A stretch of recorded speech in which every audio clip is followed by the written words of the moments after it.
अस्सलामुअलैकुम व्यूअर्स, उम्मीद है आप सब लोग खैरियत से होंगे। अमेज़न पे नया बिज़नेस स्टार्ट करने वाले लोग अक्सर ये सवाल पूछते हैं कि उनको पहले एलएलसी रजिस्टर करवानी चाहिए या पहले ट्रेडमार्क रजिस्टर करवाना चाहिए। तो मेरा सवाल तो ये है कि क्या ये दोनों चीज़ें रजिस्टर करवाना ज़रूरी भी है या नहीं? तो आइए आज ये देखते हैं कि क्या ये दोनों चीज़ें ज़रूरी हैं? अगर हैं तो किसी को इसमें इन पे काम करना चाहिए।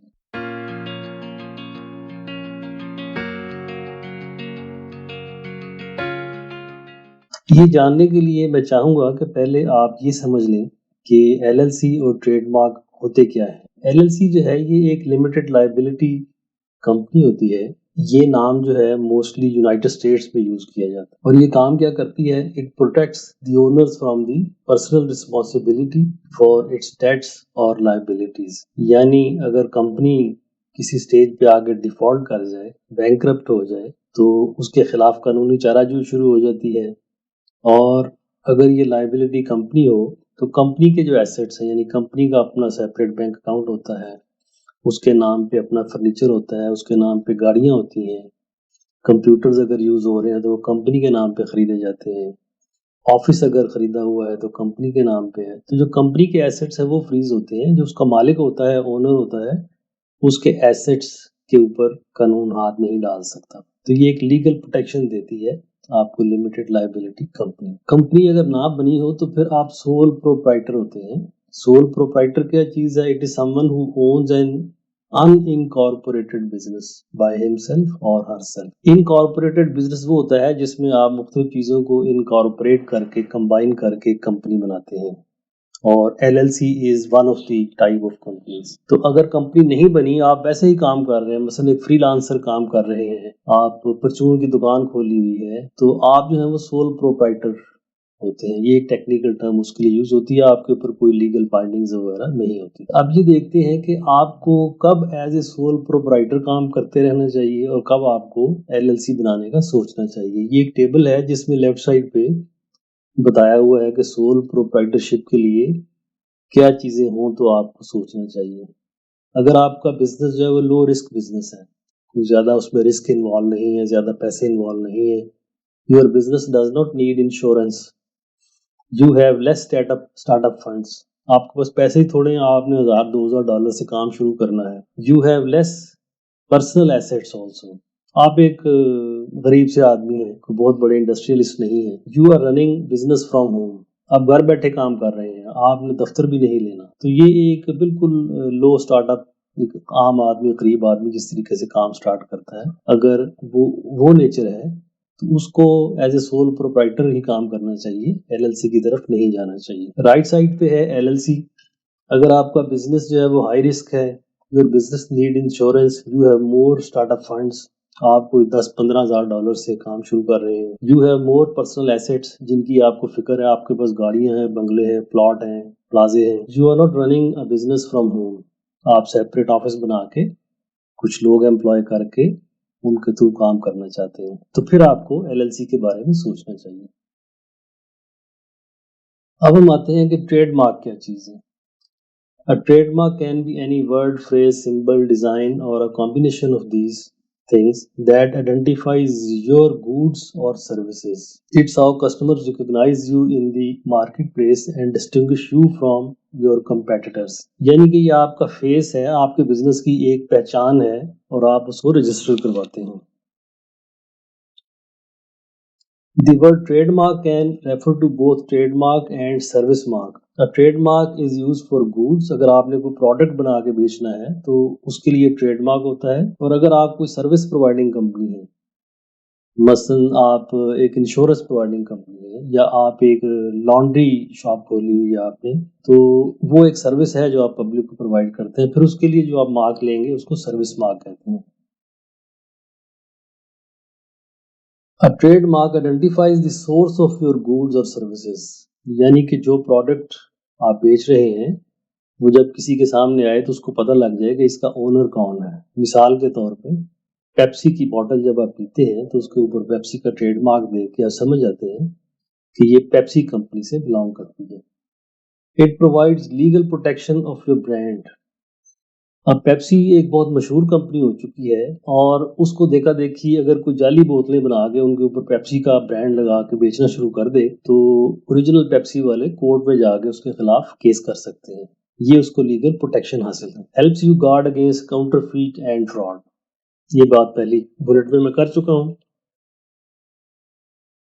अच्छा जी, अब हम असल क्वेश्चन की तरफ आते हैं।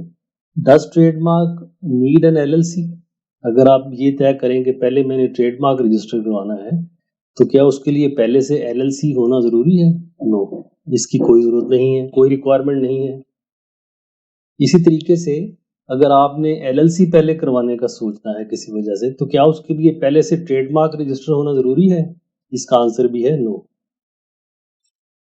अच्छा, अलबत्ता कुछ कॉन्सिडरेशन है। Trademark can be registered in a person's name as well as company's name. आप चाहें तो अपने नाम पे रजिस्टर भी करवा सकते हैं और कंपनी के नाम पे भी करवा सकते हैं अगर कंपनी पहले से बनी हुई है, लेकिन it is better to have it in a company's name. अगर आपका ये तय है, इरादा है, आपकी फाइनेंशियल सिचुएशन ऐसी है, आपका प्लान ऐसा है कि यू आर श्योर कि आपने कंपनी बनानी है सूनर और लेटर, तो फिर बेहतर है कि पहले एलएलसी रजिस्टर करवा ली जाए और ट्रेडमार्क जो है वो कंपनी के नाम पे ही रजिस्टर करवाया जाए। सो इस कॉन्स्टिट्यूशन के मुताबिक आपकी एलएलसी जो है वो पहले आ जाती है।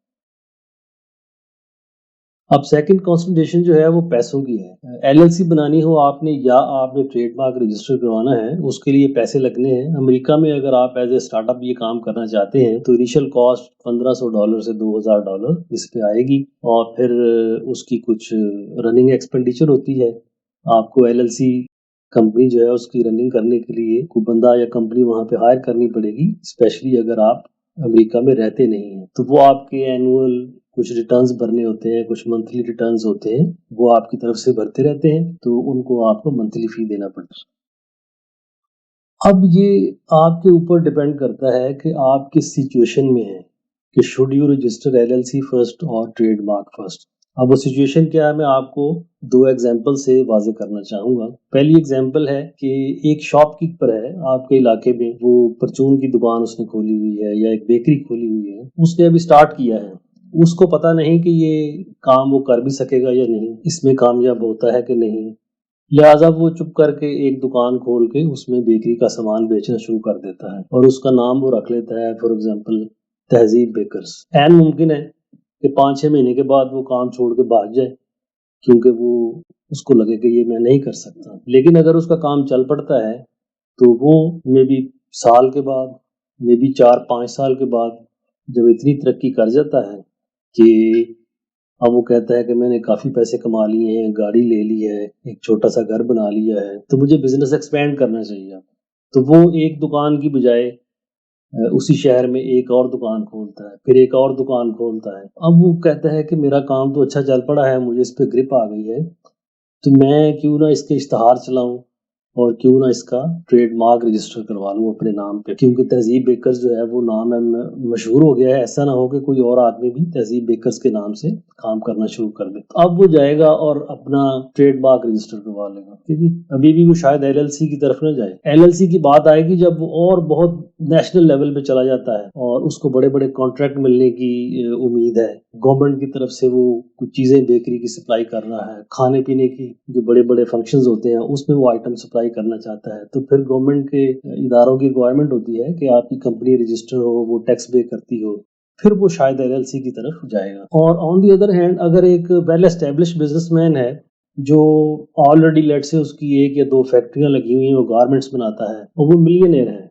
करोड़पति आदमी है, अब उसने सोचा कि मैं एक और वेंचर करूं, तो he has lot of money, he has lot of experience and he knows कि मैं जो काम शुरू करूंगा उसमें इंशाल्लाह कामयाब होऊंगा, क्योंकि उसका एक्सपीरियंस, उसकी रिसर्च उसकी बैक पे है, तो वो डेफिनेटली सबसे पहले एलएलसी बनाएगा और उसके बाद ट्रेडमार्क रजिस्टर करवाएगा और उसके लिए उसके पास अपनी लॉयर्स की टीम होगी जो ये सब काम कर रहे होंगे। सो पैसा is no issue for him. तो ऐसी सूरत में वो पहले एलएलसी बनाएगा, फिर ट्रेडमार्क रजिस्टर करेगा और उसके बाद काम करना शुरू करेगा। तो ये दो सूरतें जो हैं, इनसे मुझे उम्मीद है कि आपको सिचुएशन समझ आ गई होगी। अब हम आते हैं कि अमेज़न के ऊपर, क्योंकि इनिशियल क्वेश्चन स्टार्ट हुआ था अमेज़न के सेलर्स की तरफ से कि हमें क्या करना चाहिए।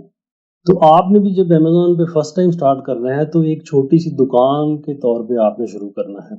आप एक छोटे से दुकानदार हैं, आप शुरू करें काम बगैर ट्रेडमार्क के, बगैर एलएलसी के, और देखें कि आप ये काम कर भी सकते हैं या नहीं। अक्सर लोग जो हैं वो शुरू में ही 1 या 2 प्रोडक्ट लॉन्च करते हैं और छोड़ के भाग जाते हैं। वो समझते हैं कि हमारे बस का काम नहीं है। तो लिहाजा अगर आपने पहले से एलएलसी और उस पे $1500-2000 आपने खर्च कर दिए हुए हैं तो वो आपका खामखा का नुकसान होगा। अगर आपका काम चल पड़े तो 6 महीने के बाद आपको अंदाजा हो जाएगा कि ये सारा प्रोसेस क्या है, ये कैसे चाइना से सामान मंगवाते हैं, आगे उसके अमेज़न के वेयर हाउस में कैसे पहुँचाते हैं, फिर उसकी कैंपेन कैसे करते हैं, सेल कैसे करते हैं, पैसे कैसे ट्रांसफ़र होते हैं।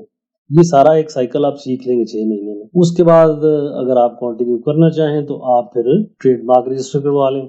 अभी भी एलएलसी की तरफ ना जाएं और ट्रेडमार्क के साथ आप काम करें, बिजनेस करें। जब आपका बिजनेस बढ़ जाए काफी ज्यादा, आपकी एनुअल जो सेल है वो $20,000 $25,000 हो जाए, तो फिर आप एलएलसी फॉर्म करने का सोचें। अच्छा, ये जो एलएलसी बनाने वाला केस है, ये अक्सर अमेज़न के जो सेलर हैं वो कितने मर्जी तरक्की कर जाएं, उनकी जिंदगी में एलएलसी बनाने का मौका आता ही नहीं है। They never need to have an LLC formed. अब दूसरा केस ये है कि अगर आप ऑलरेडी एक एस्टेब्लिश्ड ई कॉमर्स सेलर हैं, आपको पहले यूरोप की मार्केट में तजर्बा है या पाकिस्तान में दराज की मार्केट में तजर्बा है, आप लाख करोड़ों रुपया कमा चुके हैं और अब आप अमेरिका में अपना ब्रांड लॉन्च करना चाहते हैं, तो आपके पास पैसे का भी इशू नहीं है। आप $15-20 हज़ार से शुरू करना चाहते हैं, तो आपके पास वकील को देने को पैसे भी हैं। तो इन दैट केस आप पहले एलएलसी रजिस्टर करवाएंगे, फिर एलएलसी के नाम पे अमेरिका में ट्रेडमार्क रजिस्टर करवाएंगे और उसके बाद अपना स्टोर लॉन्च करेंगे। तो उम्मीद है कि ये वीडियो आपको पसंद आई होगी और जो कॉन्सेप्ट मैं पेश करना चाह रहा था वो आपको समझ आ गया होगा। टिल नेक्स्ट वीडियो, अल्लाह हाफिज।